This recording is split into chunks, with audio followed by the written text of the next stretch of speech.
വിഷു ആഘോഷിക്കുന്ന എല്ലാ എൻ്റെ പ്രിയപ്പെട്ട കൂട്ടുകാർക്കും വിഷുദിനാശംസകൾ. ഈ ലോക്ക്ഡൗണിൽ നമ്മൾക്ക് വീട്ടിൽ തന്നെയുള്ള ഇൻഗ്രീഡിയൻസ് വെച്ചിട്ട് തയ്യാറാക്കിയെടുക്കാൻ പറ്റുന്ന നല്ല പഫി ആയിട്ടുള്ള ഒരു അടിപൊളി നെയ്യപ്പമാണ് ഇന്ന് ഞാൻ നിങ്ങൾക്ക് തയ്യാറാക്കുന്നത്. അപ്പോൾ ഈ നെയ്യപ്പത്തിനൊരു പ്രത്യേകതയുണ്ട് കേട്ടോ. അതെന്താണെന്നുള്ളത് നിങ്ങൾ എനിക്ക് കമൻറ്റ് ചെയ്യണം. അപ്പോൾ നമുക്ക് എങ്ങനെയാണ് ഈ നെയ്യപ്പം തയ്യാറാക്കുന്നതെന്ന് നോക്കാം. ഇതുണ്ടാക്കാൻ വേണ്ടിയിട്ട് ഞാനിവിടെ 2 കപ്പ് പച്ചരി ഒരു ബൗളിലേക്ക് ഇട്ട് കൊടുക്കുകയാണ്.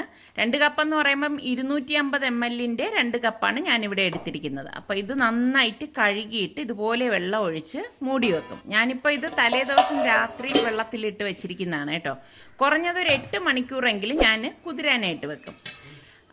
ഇപ്പോൾ പിറ്റേ ദിവസം ആയിട്ടുണ്ട്, അതായത് 8 മണിക്കൂർ കഴിഞ്ഞിട്ടുണ്ട്.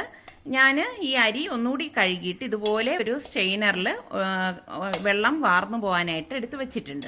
അപ്പം നന്നായിട്ട് വെള്ളം വാർന്നു പോയ ശേഷം മാത്രമേ നമ്മളിത് പൊടിച്ചെടുക്കത്തുള്ളൂ കേട്ടോ.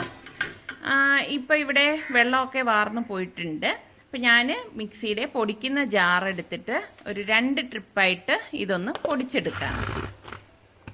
അപ്പോൾ ഇത് ഫൈനായിട്ട് പൊടിഞ്ഞു വരണം എന്നൊന്നുമില്ല. ചെറിയ ഈ റവയുടെ തരിയില്ലേ, ആ ഒരു രീതിയിൽ നമുക്കിത് പൊടിച്ചെടുത്താൽ മതി. അപ്പോൾ ഈ ഇടയ്ക്ക് ഇതുപോലെ സ്പൂൺ കൊണ്ട് ഒന്ന് ഇളക്കി കൊടുക്കണം, അല്ലെങ്കിൽ അടിയിൽ മാവ് ഇങ്ങനെ കട്ടയായിട്ടിരിക്കും. അപ്പം മീതെയുള്ളത് പൊടിയെത്തൂല്ല. അപ്പോൾ ഇടയ്ക്കിടയ്ക്ക് ഇതുപോലെ ഒന്ന് ഇളക്കി കൊടുത്തിട്ട് വേണം നമ്മളിത് പൊടിച്ചെടുക്കാനുള്ളത് കേട്ടോ.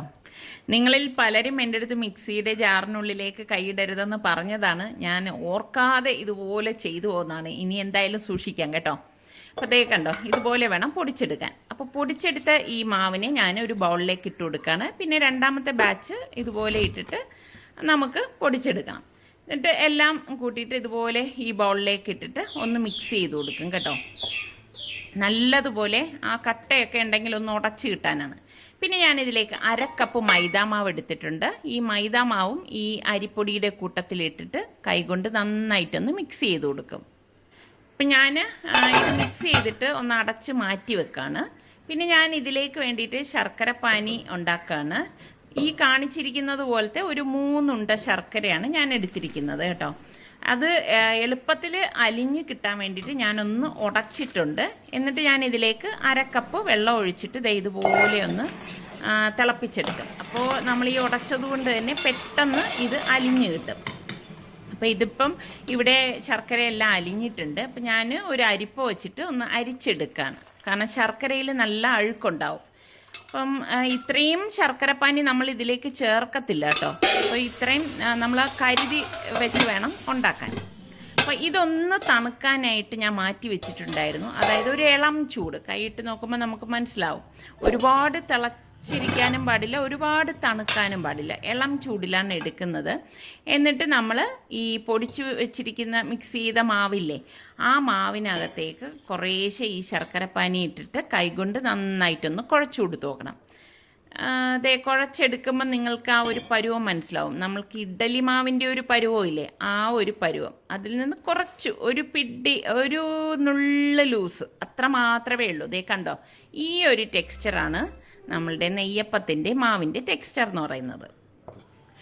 അപ്പം നമുക്ക് ശർക്കരപ്പാനി എടുത്തതിൽ കുറച്ച് ശർക്കരപ്പാനി മാത്രമേ ഇതിനായിട്ട് ഒഴിച്ചെടുത്തിട്ടുള്ളൂ. ബാക്കി ഞാനിവിടെ കരുതി മാറ്റി വെക്കാണ്. കാരണം നമ്മളിത് ചുടാൻ നേരം നമുക്ക് വേണമെങ്കിൽ ആഡ് ചെയ്യാൻ വേണ്ടിയിട്ടാണ് ഞാൻ മാറ്റി വെച്ചിരിക്കുന്നത്.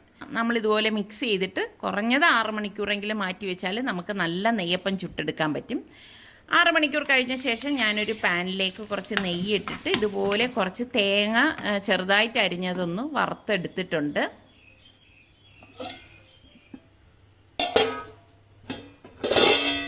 അപ്പോൾ നമ്മളുടെ ഈ മാവ് ഞാൻ കണ്ടോ ഇളക്കി കാണിച്ചു തരാം. കണ്ടോ, ഇതിപ്പോൾ കറക്റ്റ് പരുവമാണ് വന്നിരിക്കുന്നത്. അപ്പോൾ ഇതിലേക്ക് നമുക്ക് ശർക്കരപ്പാനി ആഡ് ചെയ്യേണ്ട കാര്യമില്ല. അപ്പം ഞാനിതിലേക്ക് കുറച്ച് എള്ള് ഇട്ട് കൊടുക്കുകയാണ് കേട്ടോ. കറുത്ത എള്ളും നമ്മൾ ഈ ഫ്രൈ ചെയ്ത് വെച്ചിരിക്കുന്ന തേങ്ങാ കൊത്തില്ലേ, അത് നെയ്യോടുകൂടി തന്നെ, ആ ചൂടോടുകൂടി തന്നെ ഞാൻ ഇട്ട് കൊടുക്കുകയാണ്. പിന്നെ നമുക്ക് പാകത്തിനുള്ള ഏലക്കാപ്പൊടിയും ഇട്ട് കൊടുക്കാം. ഏലക്കാപ്പൊടി കുറച്ച് കൂടുതൽ ഇട്ട് കൊടുക്കുക കേട്ടോ, എങ്കിലാണ് ടേസ്റ്റ് കൂടുതൽ. എന്നിട്ട് എല്ലാം കൂട്ടിയിട്ട് നന്നായിട്ടൊന്ന് മിക്സ് ചെയ്യണം. ശരിക്കും പറഞ്ഞു കഴിഞ്ഞാൽ നെയ്യപ്പം ഉണ്ടാക്കാൻ വളരെ എളുപ്പമാണ് കേട്ടോ. ഇതേ കണ്ടോ, ഇത് കുറച്ചൊന്ന് മുറുകിപ്പോയിട്ടുണ്ട്. അപ്പം ഞാൻ കുറച്ച് ശർക്കരപ്പാനി ഇതിലേക്ക് ഒഴിച്ചിട്ട് ഇതേ ഒന്ന് മിക്സ് ചെയ്തെടുക്കുകയാണ്. കണ്ടോ, ഇതേ ഈ ഒരു കൺസിസ്റ്റൻസിയാണ് നമുക്ക് നെയ്യപ്പത്തിൻ്റെ മാവിന് വേണ്ടത്. അപ്പോൾ ഞാൻ ഈ സമയം തന്നെ ഒരു ഇരുമ്പ് ചട്ടി അടുപ്പത്തേക്ക് വെച്ചിട്ട് അതിലേക്ക് എണ്ണ ഒഴിച്ചു കൊടുക്കുകയാണ്. എപ്പോഴും നെയ്യപ്പം ഉണ്ടാക്കുമ്പോഴേക്ക് ഇതുപോലെ മാവ് മിക്സ് ചെയ്ത് വേണം കോരി ഒഴിക്കാനുള്ളത്. നിങ്ങൾ ശ്രദ്ധിക്കേണ്ട മെയിൻ കാര്യം എന്തെന്ന് വെച്ചാൽ എണ്ണ നന്നായിട്ട് ചൂടാവണം. രണ്ടാമത് ഈ നെയ്യപ്പത്തിൻ്റെ മാവ് മുങ്ങിക്കിടക്കത്തക്ക രീതിയിൽ വേണം എണ്ണ ഒഴിച്ചു കൊടുക്കാൻ. കണ്ടോ, എങ്കിൽ മാത്രമേ ഇങ്ങനെ പഫായിട്ട് വരത്തുള്ളൂ. അപ്പം ഈ ഇങ്ങനെ 1-2 കാര്യങ്ങൾ ശ്രദ്ധിച്ചു കഴിഞ്ഞാൽ നമ്മൾ നല്ല പഫായിട്ടുള്ള നെയ്യപ്പം ചുട്ടെടുക്കാൻ പറ്റും. കണ്ടോ, ഞാൻ സ്പൂണിട്ടൊന്നും ഇളക്കി ഒന്നും ചെയ്തിട്ടില്ല. അപ്പം നമ്മൾ നെയ്യപ്പം ഇങ്ങനെ പൊങ്ങി വരുന്ന സമയത്ത് ഇതുപോലെ എണ്ണ ഇങ്ങനെ കോരി അതിൻ്റെ മീതെ ഒഴിച്ചു കൊടുത്തുകൊണ്ടിരിക്കണം. ഒഴിച്ചു കൊടുത്തൊരു 2-3 സെക്കൻഡ് കഴിഞ്ഞ ശേഷം മറിച്ചിട്ട് കൊടുക്കാവൂ. ഇങ്ങനെ തിരിച്ചും മറിച്ചും ഇട്ട് നമുക്ക് നെയ്യപ്പം ചുട്ടെടുക്കാം.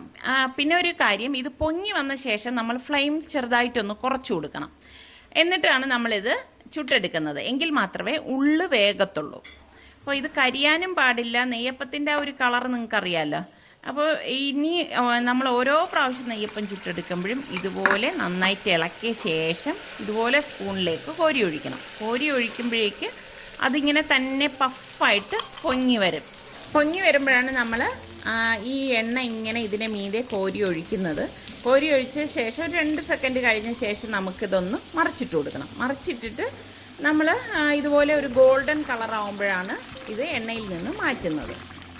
ഇതിൻ്റെ അകത്ത് ഞാൻ 1-2 ഐറ്റംസ് ചേർത്തിട്ടില്ല. ചേർക്കാതെയാണ് ഇത്ര പഫി ആയിട്ടുള്ള നെയ്യപ്പം നമുക്ക് കിട്ടിയിരിക്കുന്നത്. അപ്പോൾ അതെന്താണ് ഞാൻ ചേർക്കാത്തതെന്നുള്ളത് നിങ്ങളൊന്ന് കമൻറ്റ് ചെയ്യുക കേട്ടോ. അപ്പോൾ നമ്മളുടെ സലു കിച്ചൻ ഇനിയും സബ്സ്ക്രൈബ് ചെയ്യാത്തവരുണ്ടെങ്കിൽ സബ്സ്ക്രൈബ് ചെയ്യാനും തൊട്ടടുത്ത് കാണുന്ന ബെല്ലൈക്കൺ പ്രസ് ചെയ്യാനും മറന്നു പോരുത് കേട്ടോ. എങ്കിൽ മാത്രമേ ഞങ്ങൾ വീഡിയോസ് പോസ്റ്റ് ചെയ്യുമ്പോൾ നിങ്ങൾക്ക് നോട്ടിഫിക്കേഷൻ കിട്ടുകയുള്ളൂ. അപ്പോൾ ഇനി അടുത്ത് നല്ലൊരു എപ്പിസോഡുമായി വരുന്നത് വരെ എല്ലാവർക്കും ബൈ. നമ്മുടെ നെയ്യപ്പം ഒട്ടും എണ്ണ ഒടിക്കുകയോ ഒന്നും ചെയ്തിട്ടില്ല.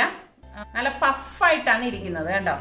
അപ്പം ഞാനിത് ഒന്ന് ഓപ്പൺ ചെയ്ത് കാണിച്ചു തരാം. ഈ നെയ്യപ്പത്തിൻ്റെ ഈ സൈഡൊക്കെ നല്ല ക്രിസ്പി ആയിരിക്കും, സെൻറ്ററിൽ നല്ല സോഫ്റ്റ് ആയിരിക്കും.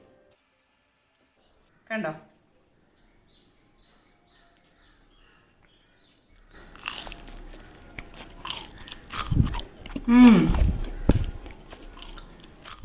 നല്ല അടിപൊളി നെയ്യപ്പമാണ്.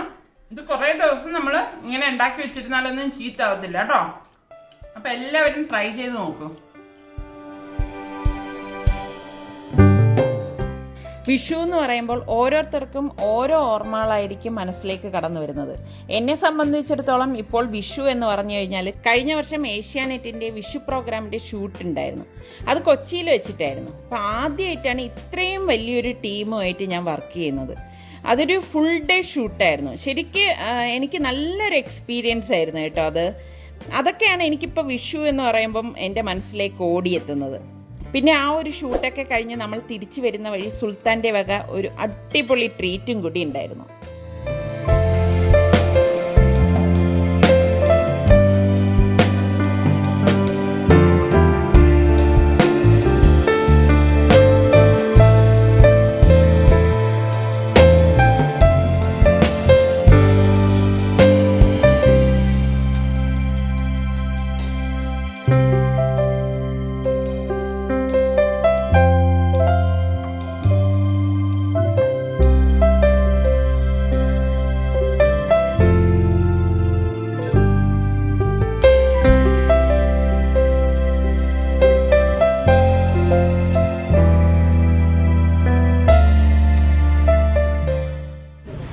ഇത് കണ്ടോ, ഞാനിവിടെ ഷൂട്ടിന് വന്നപ്പോഴേക്ക് ഇതേ ഇവിടെ ഒരു ചേട്ടന് വേണ്ടി ചേച്ചി ഇതേ ചക്ക ഉറച്ചുകൊണ്ട് നിൽക്കണം. അവർ എൻ്റെ അടുത്ത് പറഞ്ഞു ചക്ക കഴിക്കാൻ.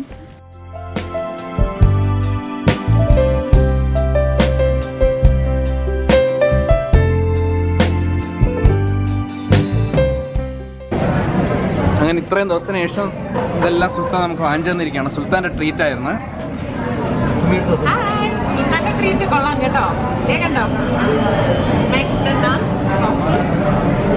കോക്ടെയിലിലെ കപ്പുച്ചിനല്ലേ.